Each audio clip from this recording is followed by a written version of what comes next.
buku bucks. And you're all going to sit there and you're going to like it. Why? Because I'll keep saying trans people and Guatemalan migrants, and you'll all eat it up because you're all unwashed swine. That's right, baby. Woo! We're going to the moon. That's literally the message. That is the message. That's been the message. Anyway, Trump supporters conflicted over ICE policies as the president gives State of the Union address. We're getting back to State of the Union drama. Key supporters ahead of tonight's State of the Union address. We wanted to know how they rate his performance after 1 year of his second term and whether the aggressive immigration crackdown in Minneapolis has had an effect. So Caitlin Huey-Burns went to Gastonia, North Carolina, which is in a county where 62% of the vote went to President Trump in 2024, to ask Trump voters how they're feeling. Over burgers and beers here at Whiskey Mill in Gastonia, North Carolina, Trump supporters off than before, but see room for improvement. If you could give a grade, what would you give? I'd say 70. Do you feel like you have been getting what you voted for? Not really, but... Wait. I thought this would be a reversal. I thought the first guy would be like, I hate it. And then this lady, you can't lose this lady. Okay? That lady, you cannot lose that lady. I'm sorry. This is like one person. I know. But she's not one person. She's every person. Okay? She is everyone in the MAGA cult. This is, if Darla's got suspicions that things ain't going too good, you are. You know, as many problems there are in this country, takes a long time. On immigration, Diane Hunt said what happened in Minnesota went too far. I'd like to see them stick with what they originally said they were going to. Oh my God. Oh, this is behind this. This is a really good video for More Perfect Union. I got to work with those guys, man. They're so good. Do and just go after I talked to Faz about doing something with them. I can't tell you what we're most likely going to be cooking up, but I'm down to do like video content for them too. the ones that were illegal and had records. Across the bar, Jerry Smith said he also has concerns. I like closing of the borders, but I don't like ICE doing things that they shouldn't do. I don't like seeing an innocent person get treated bad, you know. I don't like to see somebody that's here illegally getting treated bad. Just send them back. Don't abuse them or shoot them or split them up from the kids. To work off lunch, we laced up at Kate's skating rink and took a lap with Amy McElwain.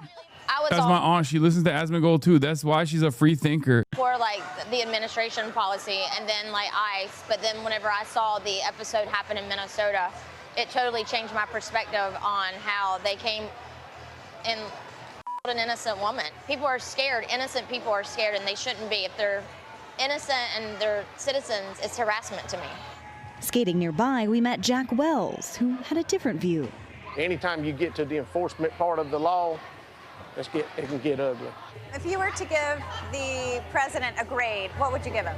I would give him a B+ to A to an A. As far as his policies, I don't have a problem with them. To me, they seem to be working. I mean, we needed a change. For CBS Mornings, I'm Caitlin Huey-Burns. I'd like President Trump to speak about the state of our democracy. The economy. To address the healthcare problem. Crime and safety. The cost of living, the cost of groceries, the cost of gas. Immigration. The Epstein files. The economy and cost of living. About Social Security and how it can be fixed. Most people. I mean, I will say this. 2016, if you were to ask this question like 2 years into the Trump presidency, they'd be talking about like democracy. They'd be talking about like liberal values or some shit like that. This is bread and butter. Okay, this is kitchen table issues. They are way more dialed in on the material than ever before. So much so that even the hand-selected CNN panel is openly saying, like, you know, affordability in healthcare, affordability in housing, affordability on groceries. That's huge. That's actually huge. I promise you, liberal media had a stranglehold on what kind of messages got across last in the last Trump administration, where they rarely ever talked about the economy, right? And there was some reason for it. The economy wasn't as bad as it is right now for the average working class individual, but straight up, a lot of the people and their frustration in like 2016 and onward with the Trump administration revolved around like culture war stuff. Not to say that they aren't important. Obviously, Trump was still waging war against that, against marginalized communities in the exact same ways. I mean, not with the same intensity, but, you know, the targets were still the same. But I think, you know, kind of feels to me like these guys don't know the Dow is over 50,000. That's what I'll say. People are losing things like SNAP, WIC, things of that nature, and they can't even afford to live, yet buy food, but yet we're going to be getting taxed more. Also, I do want to say something. I don't want to give the game away, but I have a sneaking suspicion that the reason why people are focusing on affordability right now is because the Democrats didn't move the conversation in a place that is far away from the material, because they didn't do anything.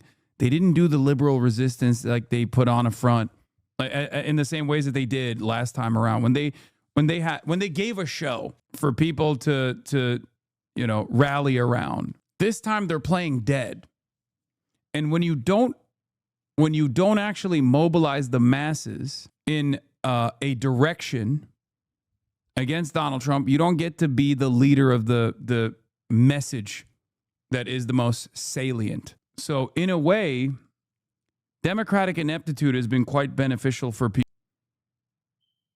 I recognize that. So shouts out to Chuck Schumer and Hakeem Jeffries for not really putting on a fight at all, showing their bellies over and over again, which not only added on to the discontent that working class Americans are feeling, but it also caused them to try to identify what their real problems are, rather than the problems that Democrats are telling them they should be focusing on. And of course, in this environment of instability, with no reasonable counter messaging initiative coming from the National Democratic Party, you see a lot of grassroots, populist, left flank candidates rise up to prominence. Zohran Mamdani's campaign was nationally significant. So we got to continue our fight. We have to continue making this message be known that we care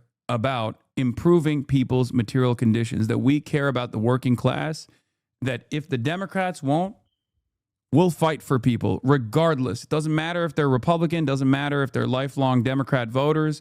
It does not matter if they don't vote. We want everyone to have health care. We want everyone to have college education. We want everyone to have a jobs guarantee.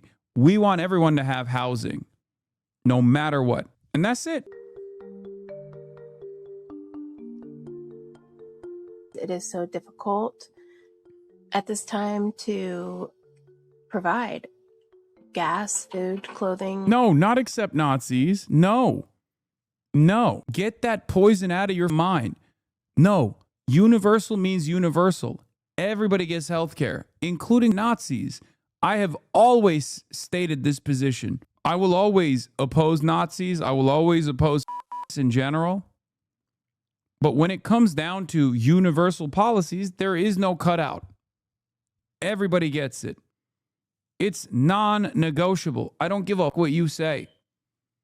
The goal, when it comes to the legislative agenda, is to ensure that there aren't new Nazis that are new soldiers of the Nazi movement that are being born every day. When you solve people's material issues, they are more likely to listen to you, okay? They're more likely to listen to you. They're more likely to be charitable to your message, okay? They're more likely to be on your side. They're more likely to vote for you. They're more likely to fight for you. Houses, everything is so expensive, and our wages haven't changed. I would like Trump to speak on immigration, being the fact that there has been a lot of mass deportations lately, and there has been a lot of incidents going on about how ICE is handling them. I'm struggling in ways. That's liberal thinking. You need to address the institutions that produce Nazis. Man, it's not liberal thinking at all. What are you talking about? Liberals are the first to be like, healthcare for all, for everybody except for Nazis. Like, no, get the fuck out of here. Universality means universality. If you're working class, we are going to improve your material conditions no matter what. Okay? What is the highest likelihood of eradicating the scourge of Nazism? Trying to actively isolate people on the point of their ideology, which is impossible to do anyway, or trying to eradicate the underlying material inequalities that they experience that cause them to be angry, resentful, infinitely more malleable to the Nazi argument. There is no ideological means testing. The MAGA voter in that More Perfect Union vid literally experienced class consciousness after receiving a semblance of universal health care in Japan law. Exactly. I never expected at 75 years old. Everything has become so expensive. I have very little left for food or basic household items. So today is the State of the Union speech. What do you think the state of our country is right now? I'm just kind of bewildered and like disgusted at the same time. So it's like a fun mix. Troubling. We're giving them free healthcare does not remove their ideology. We have free healthcare and Nazis. Okay. What's better? No free healthcare and Nazis or free healthcare and Nazis? There you go. Harm reduction. Are on a bad path? Absolutely fine. The people are very hardworking. It's a nice atmosphere. Horrible. Why is that? Our food industry is absolute garbage. The way that everything is going with our finances, eventually it's going to be really hard to own anything, own any property. Too much money in government, gerrymandering, lack of true democracy, worries over the election being messed with. The cost of living is honestly appalling, but I think more than that, I mean, I just seeing everything going on with ICE right now, I think, yeah, I'm just really like horrified. I think the state of our union is secure, keeping our borders secure. I think that's our nation's top priority. I don't like what I saw about immigration. I don't like how we treated our immigrants in Texas. So I think I have a differing point of view than the president on that. But I think he's really trying to keep our borders safe. So I have to give him credit for trying. People are being pushed against each other, and I think you guys need someone that can gather people rather than divide people. You know, we're Americans. We're pretty tough, and we'll make do. All right, Jared's here live with us. Jared, great to be with you. While you were out talking with folks out there, what are the key themes that kept coming up for you? Yeah, well, to start, the state of New York City is a lot colder than where you are right now, as you can see by the snow. But the big things that people talked about, to answer your question, and you heard it there, federal immigration enforcement around the country right now. People stood on either side of the issue. Affordability, the price of groceries and housing, and younger people being able to buy houses as they get older, and also political division and democracy, both right now and in the future, the future of our country. What I found to be particularly interesting, though, is we were able to speak with some tourists who were here from outside the country, from the UK, from Australia, and ask them, you know, what do you think about the state of our country as an outsider looking in? They said that, you know, every country around the world is dealing with their own thing and everyone gets through it. Back to you. That's a really interesting perspective to hear from, because I think when we're in this country, we're hearing about all the problems, you're hearing about the polarization, a lot of people with differing opinions, but to hear somebody from the outside say, hey, each country has their own bag of bricks that they're dealing with here. And I'm curious, Jared, you know, when you talk to people out there, how many folks were going to make it a priority to actually watch the State of the Union tonight? You know, a lot of people we spoke with didn't even know it was happening tonight. Really? So some were grateful to hear that. But after we mentioned that, they said they're going to tune in. And I think that's the lesson that you just taught us there, is that we all need to take a vacation to another country to get another perspective on what's going on. The grass is always greener. Exactly. All right, Jared Ochacha, really.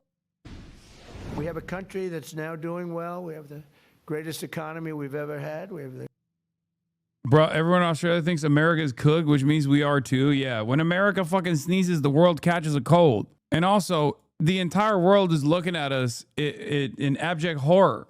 most activity we've ever had. I'm making a speech tomorrow night, and you'll be hearing me say that. I mean, It's going to be a long speech because we have so much to talk about. The president tonight will address both chambers of Congress, the U.S. Supreme Court justices, and members of his own cabinet. The most important viewers of the State of the Union address are the American voters. President Trump is only 1 year into his second term with an aggressive policy agenda for the next 3 years. And a recent Fox poll shows his approval rating on par with Presidents Obama and George W. Bush to this point in the second term. A bit earlier this morning, I sat down with the Faulkner-focused voters' voices ahead of President Trump's big speech. Welcome. Let's meet our voters, left to right. First in the front row, we have Dwayne, a Republican and New York committeeman. Law, Hasan got so many viewers now that Asmongold is offline. Brother, I have like 6,000 more viewers. That means I have 6,000 additional hogs, which I love, you know? That means his true viewership is like maybe 10K at most. Yeah. Maria, a Republican voter, and Kevin, an independent. But yeah, welcome to the roaches. How do you know it's still not bots? Would it be exaggerated? We can check the chatters. Yeah, there's 34,000 chatters. So no, it's not bots. There's 34,800 chatters in here and 42,400 total viewership, which is fairly consistent. Left to right in the back now. Dylan is here, Republican, Adam in the center, an independent, and Jay on the end, a Democrat. Again, welcome to all of you. Look, I just got some good notes about what the president will be talking about or focusing on in the State of the Union tonight. And the big theme is going to be affordability. And from the prep that you did with my team, I know that that's a big issue with all of you. Jay, I'm going to come to you first and talk with me specifically about what you'd like to hear from the president on that issue tonight. What I'd like to hear and what I think is going to happen are two different things. What I'd like to hear is the president say, I understand the tariffs have cost the average American person an additional $1,700 a year. I'm going to rework this. If I'm going to really stay committed to this, I'm going to rework this so that we can lower that number, because it is actually being felt, and it hurts a lot of families. So as a Democrat, you had affordability, no doubt, on your list already with former President Biden. It was a big issue toward the middle to the end of his term. Inflation at one point was 9.1% on his watch. We are almost at the target set by the Federal Reserve of 2%. We're still hovering at 2.3. I just put that information out there. Do you want to hear how he gets us closer? Yes, ma'am. Okay. Yes, ma'am. I think under the Biden administration, we went from 9.3-ish% to about 3%. So I think that was a great reduction. And I do not think that we have gone as far as we should have. But, you know, as always, I hope that the president is actually listening and actually making plans to address these things. Maria, what do you want to hear from him on affordability tonight? How would universal health care help us achieve lower bill for us on lower income? Asmongold viewer here. Hey man, won't universal health care drive up everyone's bills across the U.S.? Brother, if you're a low income, if you're a low wage worker, you don't even pay anything in health care. Like, you understand that, right? Universal health care lowers the burden that you have from the amount that your wages take. Top of the hour got him. Wait, what? I didn't see that this was a 13-month subscriber. I mean, it's a good question regardless, and I'll answer it, right? If you're a low-wage worker, there is a percentage of your income that your boss takes from you to pay for your private insurance if you're actually fortunate enough to even have a job that pays for healthcare. Okay? Under a universal healthcare system, your tax burden is going to be far lower than the percentage that is taken from your salary. Therefore, you'll have higher wages. Higher wages that and more disposable income, so you can subscribe to the HasanAbi broadcast at the top of the hour, in the middle of the hour, whenever you want to. If you want to support the show, that's all you need to do is subscribe. You can do that for $6, $7, or for free with a Twitch Prime by connecting your Amazon Prime account to your Twitch account, where you get one free Prime subscription a month. Subscribe now, chatters. The Piker broadcasting service is paid for you by you. Yes. I would go to your funeral. Thank you, Ramen44. Sorry, Chudwig. Take it away. Someone save us from the soundboard. Listen, every time you say this, the soundboard gets more powerful. That's right. Chatters, show your support for the soundboard right now by subscribing if you like. If you like the soundboard, let your voice be heard with your subscription.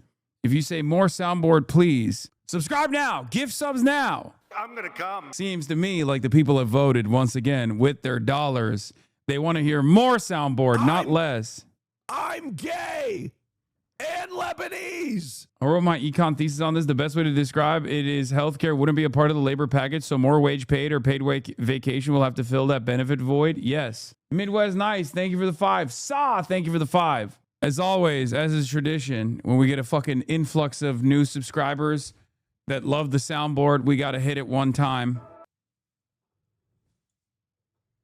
It's so funny that Kaya knows when I'm getting a drink, she immediately lifts up her leg to get a belly scratch. She knows she's going to get a drive-by belly scratch. There's a sequel, by the way. Wait, what? To what? What? They made a second one? Bro, you already reached perfection. You already reached perfection. Why would you tarnish it? Ida's mom, thank you for the 10 gifted. Drop Dead Lexi, thank you for the 5. Tits and Macaroni, thank you for the 5. What the fuck is that? There's a part 2? They made it crazy. Last, I promise private healthcare plans have a deductible amount you pay out of pocket before insurance pays. Universal healthcare pays on day one. You don't have to avoid going to the doctor because you're short on money. Indirect, but still lowers bills. Yes, universal healthcare is the best policy. Straight up, is literally cheaper. It's only a little bit more expensive in what you pay for in your taxes than you would literally pay for right now if you're like super duper wealthy. You don't have to worry about that though. None of you motherfuckers have to worry about that. Okay? It's literally cheaper. It's cheaper across the board. What is this? He did it. Save us like rotisserie chicken. I can't get over it. That's crazy. That's crazy. She does look like rotisserie chicken.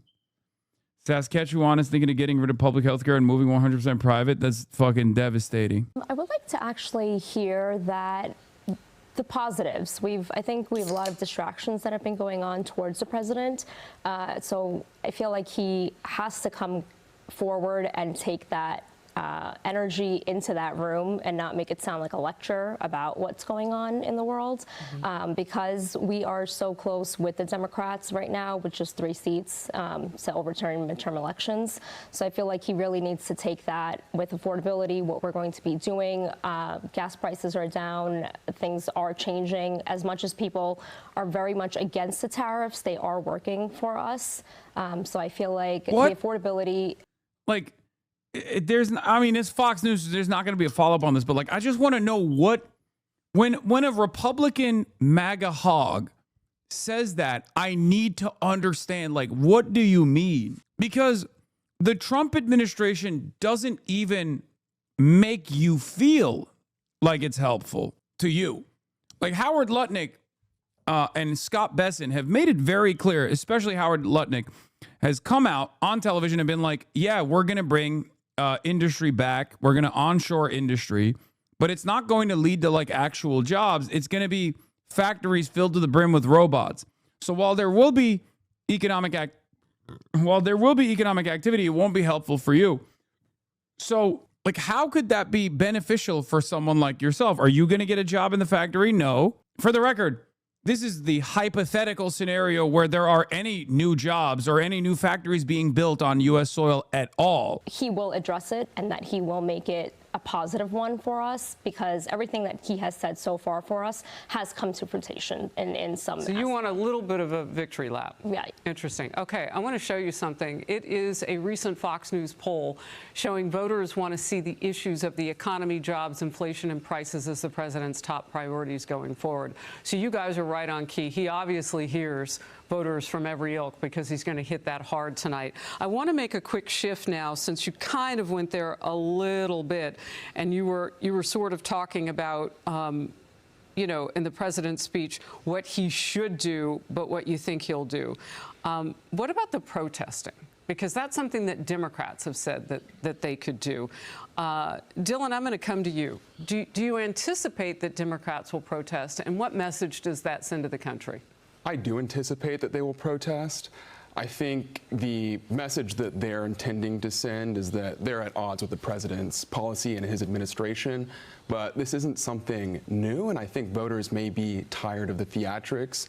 And I would say to them, let the president say his message and let the American people decide for themselves after that. All right, real quickly, at least 36 Democrats in Congress are protesting by skipping the president's address altogether. Some are instead attending a rally today sponsored by the far-left groups Move On and Midas Touch. So just to give you an idea, the protest from them will be they're not going to show up. Adam, I know you have some strong feelings about whether that room breaks out in Democratic protest tonight. Yeah, I don't expect much of that at all. As you said, there are actually not only the People's State of the Union, but there's yet another protest event simultaneously called the State of the Swamp.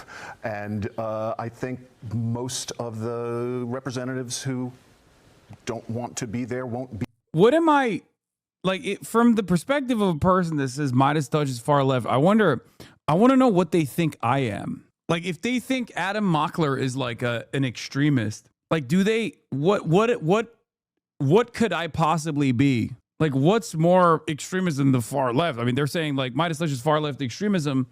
So like, what am I? Am I just fucking Stalin? Is that, they literally think you're a terrorist? But like, yeah, I guess that's true. They're saying like Midas Touch is far left. Hasan is just a terrorist. Like he gets to operate as a domestic terrorist.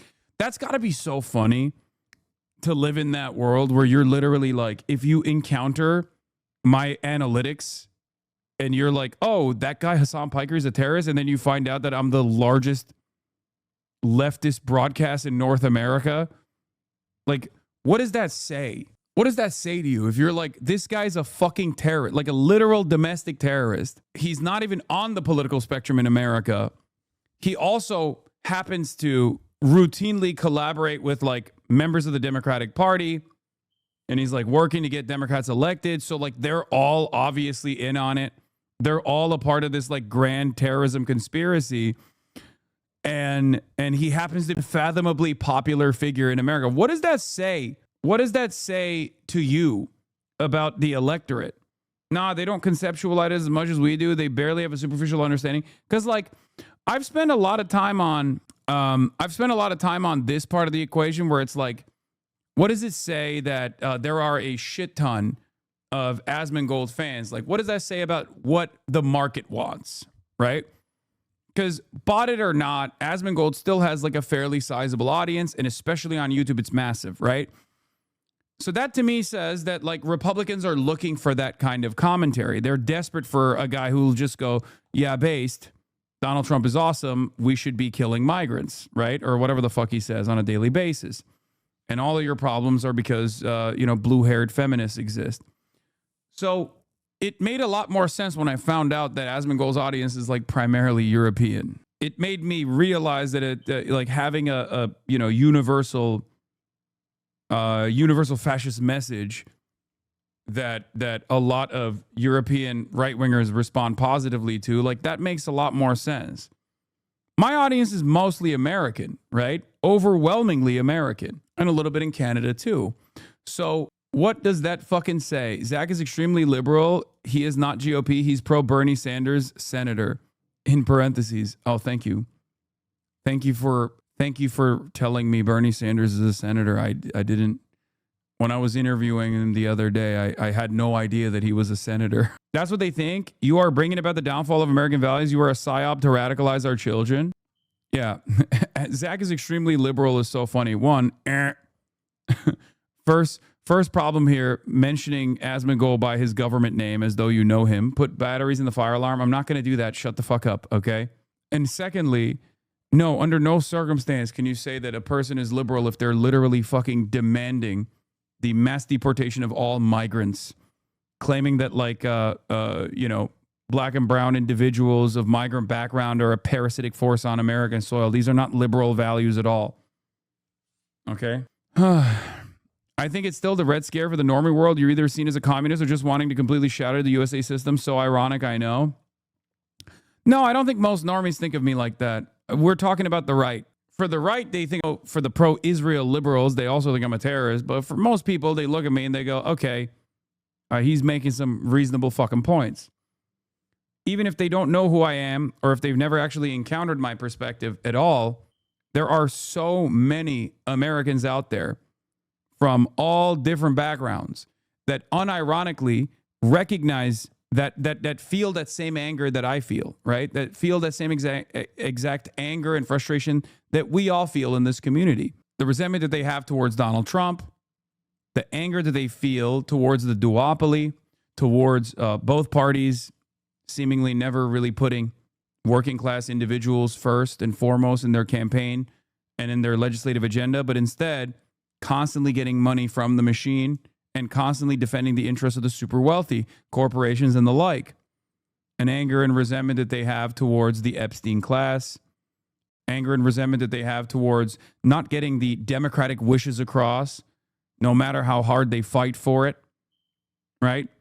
There are a lot of issues where we unite on, no matter how far right an individual may be, right? Unlimited support to Israel is a great example of this. Nobody fucking wants it, yet it happens all the time. Seemingly, both parties are completely united on that message, right? Another one is obviously taxing billionaires, taxing mega corporations. People don't want that. Another uniting message is lowering the cost of housing in this country. Whichever way it gets done, most people don't give a shit. They want it. They want it really bad because it's something that they need for survival. Universal health care is another value or another issue that we can all unite on. Asmongold is not MAGA. He's a fucking grifter. He goes where the money goes. This is from someone that's watched him for years, since the early days of WoW. You only noticed this when you followed him for a very long time. I mean, I've said that already. He is MAGA right now. What? Ayo, sorry, but you accuse Asmongold's chat of being dead with 30,000. This shit got the chat of a 10K stream, not gonna lie, not being a dick, just saying. Do you really want the chat to start spamming? Because you understand that I'm pausing the chat, right? Now that you said that, everyone's gonna start fucking spamming. Good job. Be there, and so I don't expect to see. Now you bricked the fucking chat. Do you think that's okay? Are you good with the patriotism that's obviously different for those people? Yes, I think that there's a way that patriotism as a concept is wielded so that it forces you to behave a certain way when everything in you screams to that up on that podium is just wrong. And then somebody brings down the hammer, oh, but patriotism. I don't see what you're doing for the country by sitting there and applauding dutifully at every third sentence. I grew up a military brat. I see patriotism as love for the country. It's a little bit different. It's not a concept. It's a dedication and a feeling. But Dwayne, what do you say to Adam on that point? I think we're just falling into tribalism, to where if you don't agree with the president, it's okay to be disrespectful to the country. It's okay to be disrespectful to the Constitution and not to have civility. As a person that was a teacher, students would say things that other students didn't disagree with. I didn't say it was okay to just walk outside the classroom, because we expect a certain decorum and a certain level of class and civility that we all have as Americans. And what we're seeing now with the left is because they didn't get their way, even though Barack Obama deported as many people more than President Trump, even though he talked about tariffs. Now a lot of things that were common sense before they disagree with because it's politically advantageous, they think it's okay to now scream and leave the room. And we're seeing a collapse of what we just consider civility in our country. Yes, I understand, like the civility and decorum of January 6th. That's okay. That was or we could talk about as many times as agents have came under attack in Minneapolis, and they've done nothing about that. Agents, so yes, federal agents, federal agents, right? Who are masked and running around. Right. Okay, so I guess it's okay. Brutalizing people who don't deserve it. How many people have been killed? How many people have been killed by illegal immigrants in this country? Does that matter? Not that many. Okay. In fact, of all the... We have an Angel Family Day as of yesterday, and so this network, I don't know what the others did, carried live those family members. And so those numbers are detrimental to the reputation of what you're saying. We're not saying that it doesn't happen. Don't hold out what you're saying. Real quickly, Jay, I want to get you in, and then we're going to move when on. their family members get killed by white Americans, right? I mean... Adam, I said you had a lot of... Ooh, fight. Strong feelings. We're not saying that it doesn't happen. I want to hear from Jay. We're not saying that it doesn't happen. What we're saying is that number is so small that the response is not proportional the amount of money that's being poured into it is not proportional. So we had north of 11 million, some estimates much more than that. Bro, Trump is fucking cooked, dude. I'm sorry. He's so fucking cooked. He better hold on to that cult, man. I mean, dude, this past weekend, a 21-year-old white American from North Carolina traveled from his home in North Carolina, went into a Walmart, and purchased a gas canister and a shotgun. His final destination was Mar-a-Lago. His attempt was to kill the President of the United States of America, Donald Trump. This didn't even make a blip in the news because a lot of white boys are trying to kill the president, seemingly.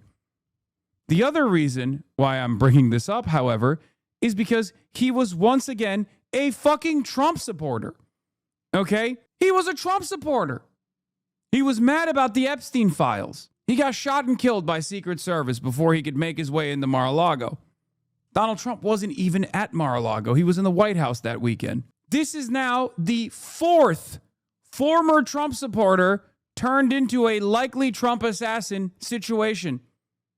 Okay? Ryan Ruth obviously was a NATO defender and wanted to kill Trump because he loves NATO and Trump was going to break NATO. He wanted to defend Ukraine. Also a former Trump supporter. It's crazy. Wait, it's not four. Sorry, it's the third. How do you make this make sense? The most annoying line in MAGA world, and there are a lot, is that they tried to kill Trump. They, who is they? The president keeps getting attacked by his own supporters. Breaking, the 21-year-old man shot dead after entering Mar-a-Lago with a shotgun and gas canister on Sunday was an outspoken Christian, a strong Trump supporter, and obsessed with the cover-up of the Epstein files, according to people who knew him. He, like, even in his own cult, at the edges of his own cult, are people who are, very invested in conspiracy theories. And when those conspiracy theories became reality, they wanted to take action. So where does this go? You know? Where does this go? How do you build a movement? How do you keep your movement when you're not offering them the treats or even the material improvements that you claimed you were going to bring about? When you are just very clearly going, I love the Epstein pedophiles. I am one of them. I will defend them unconditionally. You deserve less. You deserve less if you live in the American heartland. Like, it's breaking people's fucking brains. They never want to admit that it's always friendly fire. I know. It's always friendly fire. It really be your own stance, being your biggest ops. Listen, this is an experience that I am very familiar with, intimately familiar with. A lot of people who become massive fans of mine, become parasocialists, and spend months and months in this community giving $5 in subscriptions, voluntary subscriptions they don't even need to give. And then one day they say something because they disagree with me and they say something that is outrageous and I respond to them and I say, you're a fucking idiot. And then from that day on, they are my number one ops. Okay? It happens. It happens all the time. Okay? I'm sure there are some who have actually experienced a change in attitude towards my commentary because of my usage of the soundboard. There's new fans coming in every day and there's new haters coming in every day. The moment you yell at me, it's over, buddy. I would never yell at you, Sarah Rattay. Imagine not being able to get called a fucking idiot multiple times before without becoming the Joker. Couldn't be me. Well, I also have a consistent message that I have championed for the last 13 years. Donald Trump does not have a consistent message that he's championed for the last 13 years. That's the other side of the story. And the message that I have consistently defended is one that benefits the working class. Trump's consistent message is one that, at times when it is consistent, benefits his pedophilic elite buddies. And as the president, if he's not actually doing things that improve people's living conditions, they're going to start getting mad. How do you continue a movement like this? You just can't. Obsessed with you, bro. I just learned you exist today. 58-month subscriber. More than 70 House Democrats and one independent have announced they will skip President Trump's State of the Union address tonight, and that number continues to rise as additional lawmakers join the boycott. I love you, but you have yelled at me so much, less than average Joe, and you're mean. Yeah, sometimes I'm mean. It's hard, man. There's a fucking arena full of people in here, and they all can talk to me at any given moment. And sometimes y'all do say some dumb shit. Sometimes sometimes I can't be my cheery self, okay? And I apologize for that. But the uniting principle in this community is our advocacy, is our worldview, is not whether you like everything that I'm saying at any given moment or not. It's about the broader message, the broader movement. You have to remember that. You can't just like drop your worldview, your perspective, your advocacy, the things that you believe in because, you know, the streamer yelled at you. You got to have a moral backbone. You know, you're cheerful usually. Sometimes I am. When I'm hitting the fucking... That's when I'm at my most cheerful.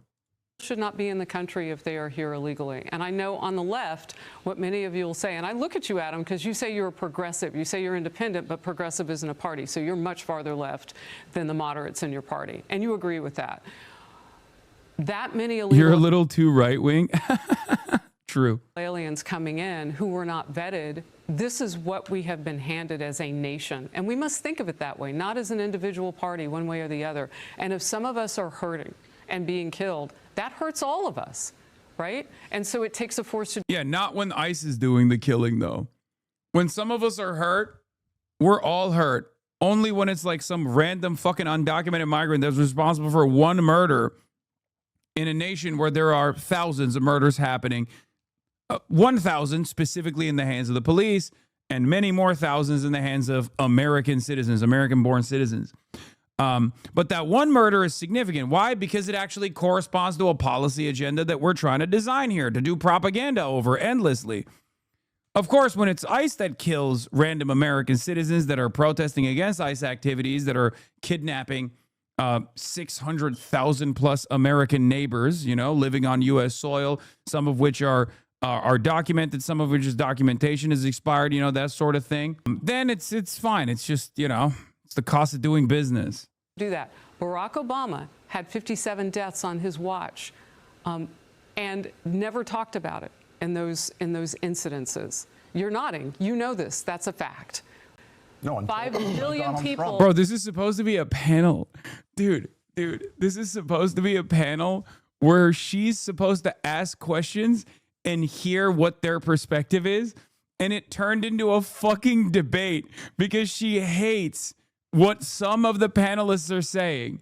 That is awesome. Lady, this is not a lecture. This is a panel. The fuck are you doing? Bring Frank Luntz in. Illegally Barack Obama was left. the deportingest president we ever had. Deporting us. I'm going to let you take your vocabulary and challenge it that way. All right, let's talk patriotism in a different way. The U.S. hockey team. Did you guys watch that game, show of hands? Oh my gosh, it was incredible. I lived in the state of hockey in Minnesota for a while, so maybe I'm overly joyed. But talk about patriotism. They are now going... Yeah, bring it back. Bring it back. Remember, we won gold. Come on, hockey. We won gold. Remember that. Doesn't that make you feel better? I know you're talking about irrelevant shit like, you know, cost of living, ICE murders happening in fucking, in American cities and stuff. But like, remember hockey? Hockey was sick, right? To the White House to see this president taking some criticism for being invited to the State of the Union tonight. I want to go around and just get an idea. Kevin, I haven't come to you. Your thoughts? Well, I think, again, it comes back to decorum. If you're invited to come to the State of the Union, to the White House, you have to set politics aside. It's just the way we should function in this country, and decorum has been in check for a while, I think. So I think it's okay that they go. You know, there shouldn't be a debate about that. Like, what is this conversation? They ask, like, what are some of your top line issues? Okay. And everyone's universally saying affordability. And in order to land this fucking plane and avoid a plane crash, she's like, well, what about people yelling at the hockey team for visiting the White House, going to the State of the Union address? It's like, who cares? What the fuck? I think it really comes back to our start of our conversation, which is about the economy. Everybody's focused. Say fuck Jack Hughes or don't come back to Canada. Listen, I am an American, okay? So I will say, as much as I love Canada, America did actually do the damn thing. They were the underdogs. I love an underdog story. I apologize, but, you know, they fucking did it, bro. Turn this shit off. It's so ass. What are we going to do about that? Healthcare, food, everything is going And up. he'll get to that. Yeah. Meanwhile, the hockey team. Maria. I think my favorite part. Yeah, let's get the entire panel's take on the hockey team. Towards the end, I just caught a clip of it. I did not actually get to watch the game. Was when they went and got the children onto their teammates who had passed away from a drunk driver. They made sure that those kids were actually involved and made that a huge part of them, that just said that we're one, we're together, we're here. And I think it's a great thing that they're going to the White House for this. Outside, we do have a lot of sports, and it's a big part of America. I work for Canadian Border Patrol. You ain't coming back after that, brother. I am not even remotely worried about you because I know there's going to be like 8 Asian baddies that are also working next to you, and I will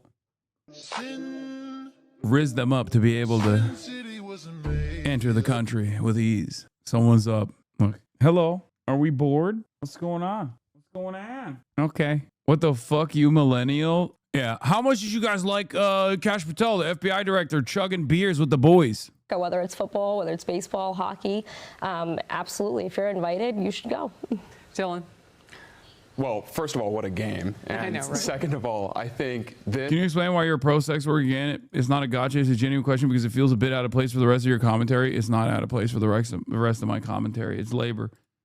All labor should be protected. Back to an earlier point, may dampen some of the ability for the Democrats to protest because we're bringing in American patriots, and I think that to celebrate America, especially on the eve of having won such a big game, should unite us left and right. Do you think it will, Jay? I don't think it will unite us, but I think that they're... In that room, you don't think they'll get a standing O? Oh, I'm sure they will. I'm talking about the country at large. I don't think it will unite us, and but in that room, yes. And I don't have any issue with them going. As mentioned, like if you're invited to the State of the Union, and you can put the politics aside, if you have adverse, go. If you cannot because you are so inclined or you feel that that is your patriotic duty to not go, don't. But I don't have any feeling either way to come on, going man. or not. All right, show of hands, who's watching the State of the Union tonight? Oh my goodness, together? Look at that, everybody agreed on that. Great to have you all. Thank you, Voters' Voice is always a pleasure. Thank God we got united on the hockey situation. New CNN poll shows record low Trump approval ratings. Now, I love that CNN is forcing their anchors and shit to do these like vertical videos in the age of Twitter where they're like desperately trying to get Jake Tapper on to do like vertical videos. It's fucking hilarious to me.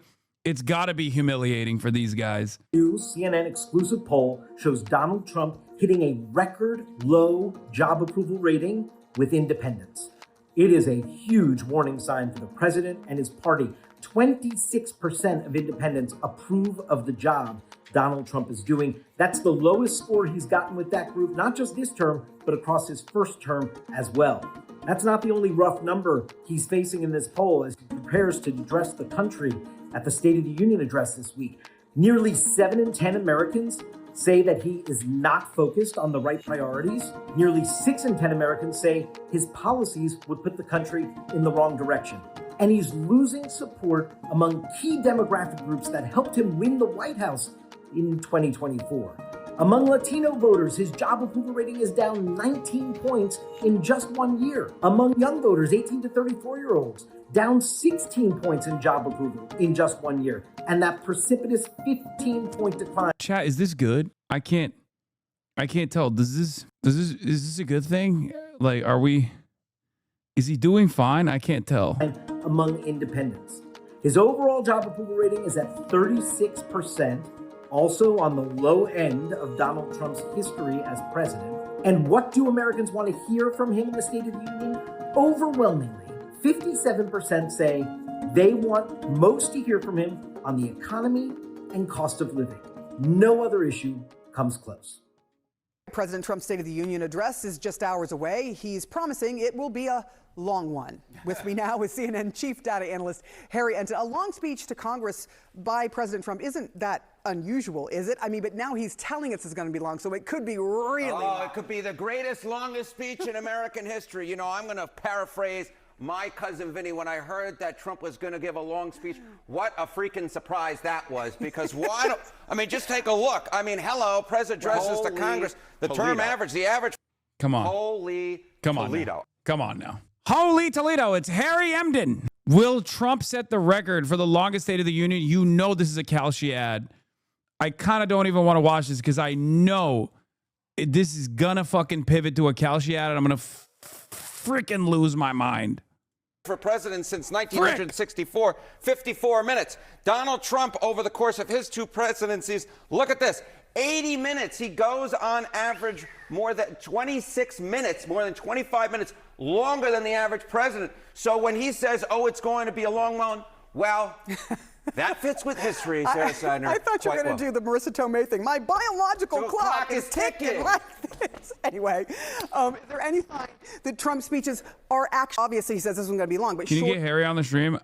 I wonder if he knows that he's a character on our stream. I wonder if he has any idea.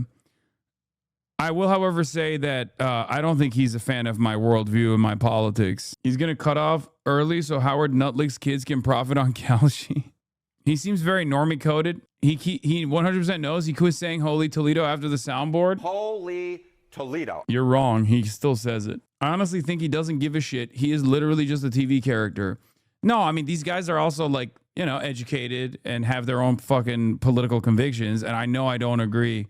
I know he doesn't agree with me on a bunch of stuff. I still like him regardless of you know, his worldview. I think he's just like a regular ass lib. Over time or no? No, there's no sign that it's getting shorter. He's telegraphing exactly what's been happening in the past, because why don't we just take a look here? Hello, President addresses to Congress. Ooh. The average speech, 55 minutes. Look at this one. The last one was more than an hour and a half. Yeah, here's another Harry Emden quote. I'm gay and Lebanese. Past the previous record belonging to William Jefferson Clinton. Look at this, 99 minutes. He went 99 minutes last year, which wasn't technically a State of the Union address, by the way, but it was still an address to a joint session of Congress. So we'll see if he's able to break the record for any address to a joint session of Congress that he himself set a year ago. Donald Trump likes to break records, and when it comes to making us listen to him for a longer period of time, he does a very good job of breaking those records. He's going longer while people have shorter attention spans. So who is going to be watching this exactly? Because we know some Democrats are not even going to show up for this in person. Who typically watches State of the Union speeches? Yeah. No one. Us. Fucking losers. Let's be real. It's just straight up. We're fucking losers, objectively. I'm sorry. It's not even the rowdiest of Trump supporters that fucking watch that shit. It's boring as hell. It's utterly meaningless. No one gives a fuck.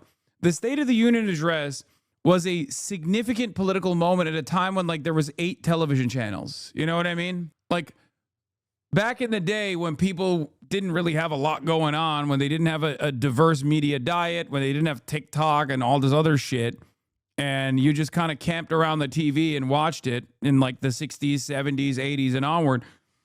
Yeah, that was when it was popping. Nowadays, nobody cares. I'm in a group chat with with my childhood friends from Staten Island, most of whom voted for Donald Trump. None of them watched the State of the Union. Yes.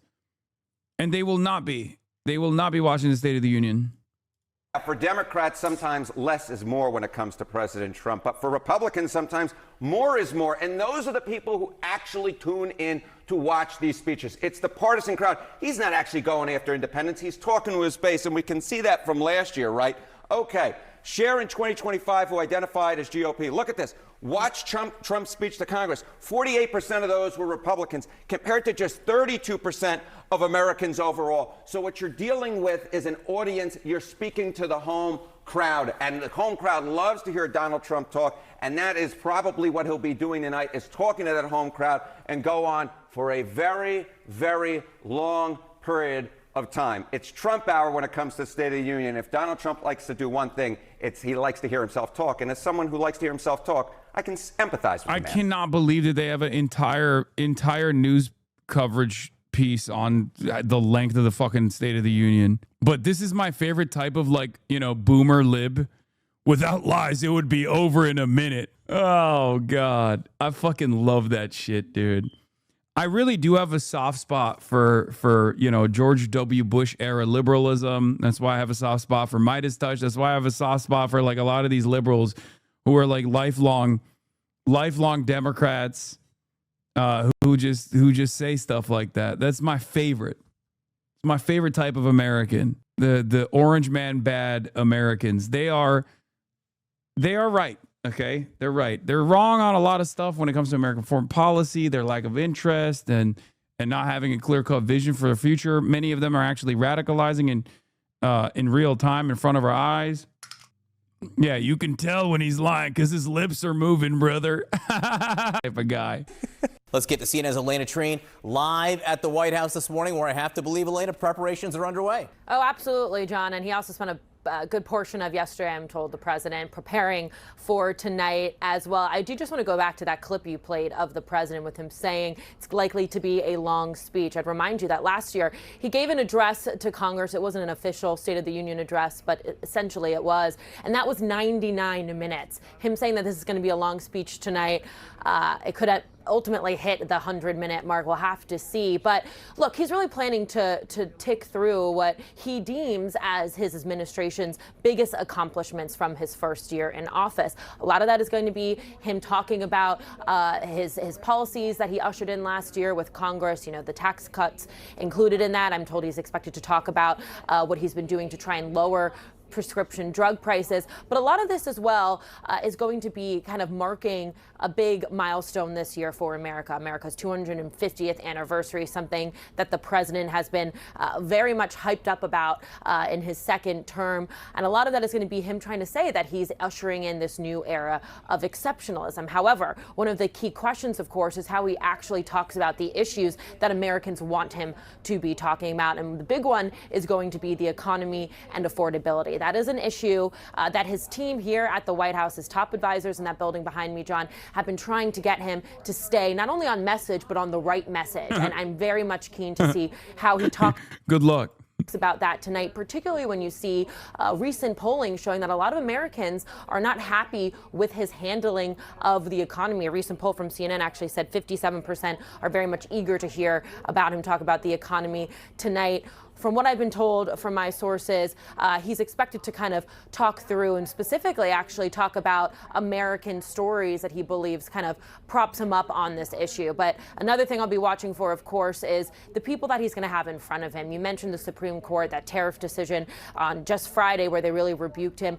A lot of those justices are going to be in front of him. He's going to have to deal with that, as well as a lot of Republicans who have been pushing back on some of his key policies. All of that, though, will be wrapped into this speech tonight as he tries to tout what he believes was a great first year in office. Some Democrats are going to boycott the speech, and House Minority Leader Hakeem Jeffries says he expects those who do attend will show some decorum. God, I fucking hate you, Hakeem Jeffries, so much.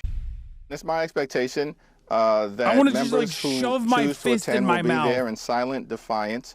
Of course, skeptical of the remarks that the president is going to try to deliver in terms of his spin. But he's not going to be able to spin his way out of the failures that have occurred over the last 400 days or so. Joining me now are Margaret Tlev and senior contributor for Axios, and Jackie Kucinich, the Boston Globe, where it has been freezing, but luckily you're both in D.C. So first to you, Margaret. The latest CNN poll has President Trump at 30. God, he's so fucking hot. I'm still thinking about how sexy he is, dude. Real sexual dynamo. 6% approval rating. Trump says it's going to be a long speech because he says we have so much to talk about, and he praised his own economy. What do you expect to hear in that speech? Well, on the issues, certainly, I expect him to make a forceful defense of his approach towards the economy and towards tariffs, and to blame other people, namely his political opponents, for things that aren't working, and to position successes in terms of numbers that we've heard him talk about already, the Dow, so on and so forth. But I think the question is, how much will he stick to the facts, and will those facts check out with the fact checkers, and how much will it become personalized? How quickly will it turn personal, and how will that impact Republicans who are standing for office in the midterms. I think a lot of the Republicans in the room are concerned that he may go off track and lean into, arguments that are unpopular with that very important group of independent voters. He's lost some important voters in that most recent CNN data, and they do include. I swear to God, Donald Trump's approval rating could reach like 15%, and the Democrats would still be like, hold on now. Now, what we shouldn't be doing is criticizing the president. When we said we needed a strong Republican Party, what we meant is we need a strong Donald Trump. We need to offer a lifeline to the administration. There's unfortunately too much pushback coming from not only our base, the independents, but also the Republicans too now. And we need to make sure that he's strong. It's fucking crazy. The Democrats' uniting message in 2026 is basically going to be, we are the controlled opposition party. Like, they're going to be like, no, you guys don't understand. Like, we actually do want to defend Donald Trump. Like, you should still vote for us because we're not Donald Trump, but like, we have to do it with civility. Men, independents, and Latino Americans. So these are three big areas that are really important for him to stop his losses and try to turn things around. And whether he can do that the way Americans currently are experiencing the economy is a very big question indeed. Yeah, I mean, I remember a time when Biden was saying things are going well and Americans were screaming, no, they're not. And you seem to have the same thing happening here. So I guess to you, Jackie, if this is the unofficial kickoff of the midterms, what is Trump's core argument to voters? Is it the economy is strong, trust me? Or is it? Yeah, it's everything sucks. You're all going to die for Israel. I don't care. 8 of my closest pedophile friends are going to make fist buku bucks. And you're all going to sit there and you're going to like it. Why? Because I'll keep saying, fuck trans people and fuck Guatemalan migrants, and you'll all eat it up because you're all unwashed swine. That's right, baby. Woo! We're going to the fucking moon. That's literally the message. That is the message. That's been the message. More about drawing this. And thank you, Mr. President. Will you bomb Iran one time for me? Yeah. Contrast with Democrats on things like immigration, crime, and foreign policy. I think it's both and, Sarah, because you've seen him somewhat make this argument. He seems to end up in different places, but his advisors want him to make the affordability argument, talk about how he's trying to make the economy better, and contrast it with Democrats. Look, man, I'll keep it $150. What gives me confidence in the darkest chapter, okay? Maybe not the darkest chapter of American history, but certainly the darkest chapter in modern American history, is the fact that people are frustrated, and because there is no real opposition coming from the Democrats at all, that there's no uniting message around a controlled opposition party. People are fucking mad at the Democrats too. Our movement keeps growing every single day. Okay, because regular people are coming to terms with the reality that neither party is representing their best interests. And there are those, at least on the Democratic Party side, that are closer to where they're at. And we got to lean on them. Okay, we got to lean on them. We got to do whatever we can to keep organizing. And as long as this movement continues, as long as we can continue mobilizing the masses, we will be fine. Okay, that's it. The question is, can he do it past tonight? I'm a little skeptical about the weight of this particular speech because the State of the Union used to be the one opportunity where Americans really were plugged into the president. He had everyone's full attention. This president in particular is kind of at the center of a lot of things. He isn't someone who isn't shy about the media, being on camera, being front and center in everyday Americans' lives. So I think a lot of people are kind of used to him talking. He gives speeches all the time. Now, this one is one that historically he's been able to stay on script, which is Neeks kid. Is there a time not to criticize the president, though? Like, obviously, generally criticize the other team, but the State of the Union historically bigger than base politics. Patriotic leftists, so sometimes it hurts to see things that should be bigger than politics get pulled into the mud, even if criticism is fair. Neek skit. No. He don't believe that. No. He don't believe that. He's faking. No one is like this. Liberal.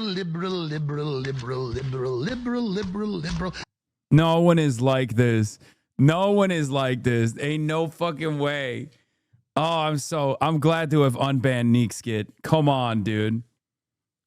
That's a bit. He's trolling too hard right now. Criticize Trump, thought he is still on the what? Criticize Trump, thought he is still on the bad team. Criticize Trump, though he is still on the bad team. Kyle is using a soundboard too now. Let's go. My corrosive influence on American political discourse. Deviation from some of the things he does on the stump, or even, you know, in and about the Two things that I did that were incredible successes, even though there was tremendous pushback from the chat, the soundboard, and also unbanning Neek Skit.